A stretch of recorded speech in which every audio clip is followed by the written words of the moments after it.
Good afternoon. It feels like it's been a while since we've seen that sun, and it is back in the wake of the snow that's been working its way through over the last couple of days. It's been pretty light, but enough to cause trouble. And we know that anybody who's been out driving around here the last couple of days. But it's starting to improve with the clearing skies, and crews are able to catch up with the snow that's been affecting us. And we'll continue to have some conditions that are looking nice and bright here as we continue on into the afternoon. Again, another look at our snowfall totals over the last 24 hours.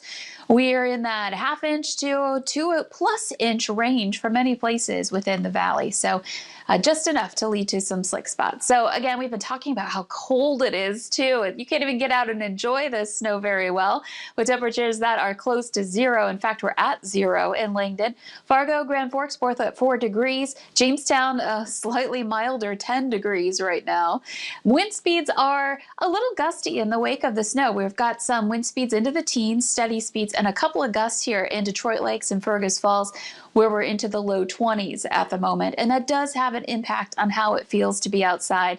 We are taking a look at our wind chill map here, and it feels like we're into the teens below zero in most places. Hallock, a wind chill of 21 below. It feels like 16 below in Fargo. So an afternoon to bundle up despite that bright sunshine that's returned. And here's a look at that, a loop over the last hour or so in the valley. And you can see that we've had a little bit of snow. It's still kind of lingering in some parts of the very southern end of the valley.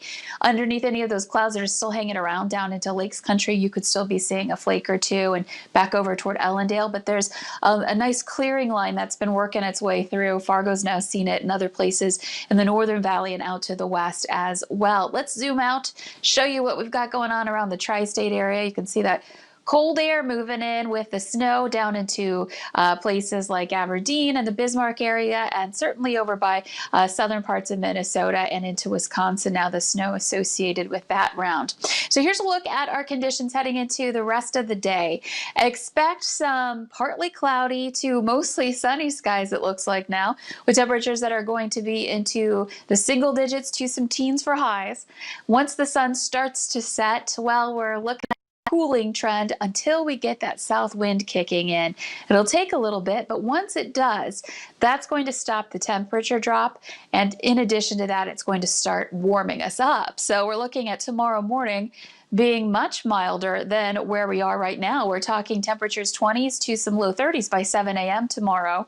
This is all because we've got a big system. It's the precipitation with it's mainly passing by to the north, but we'll get the wind and the warm side of this system affecting us, and perhaps a few of those snow showers brushing by our northern counties along the Canadian border. But we're really looking at wind and warm weather associated with this. You can see the wind turns westerly during the day. It's still going to be strong. So even though these numbers look really fantastic, you know, for now moving into the second half of January, we are also seeing some conditions that are going to be windy and making it feel colder than it is. So keep that in mind.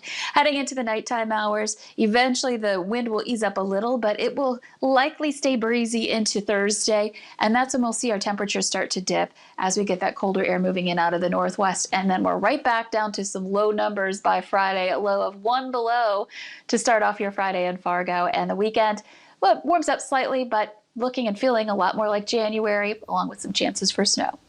I'm definitely looking forward to tomorrow, Lisa. It just looks like it's going to feel kind of nice. I mean, it's so, what is that, close to 40? That's exciting to me. But the rest of the week, maybe not as much. But at least we're getting some kind of warm up because it's better than nothing. Thanks again, Lisa.